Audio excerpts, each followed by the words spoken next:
சுவாமி விவேகானந்தரின் சிந்தனைகள். ஒரு மனிதன் கற்கிறான் என்பது உண்மையில் அவன் எல்லையற்ற அறிவு சுரங்கமாகிய தன் சொந்த ஆன்மாவை மூடியிருக்கும் திரையை விலக்கி கண்டுபிடிப்பதையே குறிக்கும். அறிவு என்பது மனிதனிடம் இயல்பாக இருக்கின்ற ஒன்று. எந்த அறிவும் மனிதனுக்கு வெளியே இருந்து வருவதில்லை, அவை உள்ளேயே இருக்கின்றன.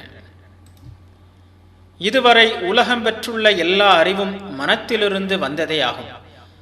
பிரபஞ்சத்தின் எல்லையற்ற நூல்களஞ்சியம் உங்கள் சொந்த மனதிற்குள்ளேயே இருக்கிறது. மனதிற்கு கொடுக்கின்ற அடிகள் ஒவ்வொன்றும் அங்கே ஏற்கனவே மறைந்திருக்கின்ற அதன் சொந்த ஆற்றலையும் அறிவையும் வெளிப்படுத்துகிறது. அதாவது அவை கண்டுபிடிக்கப்படுகின்றன. நாம் மூச்சு விடுகிறோம், அது கர்மம். நாம் நடக்கிறோம், அதுவும் கர்மம். உடலின் மூலமாகவும் மனத்தின் மூலமாகவும் நாம் செய்கின்ற எல்லாம் கர்மமே.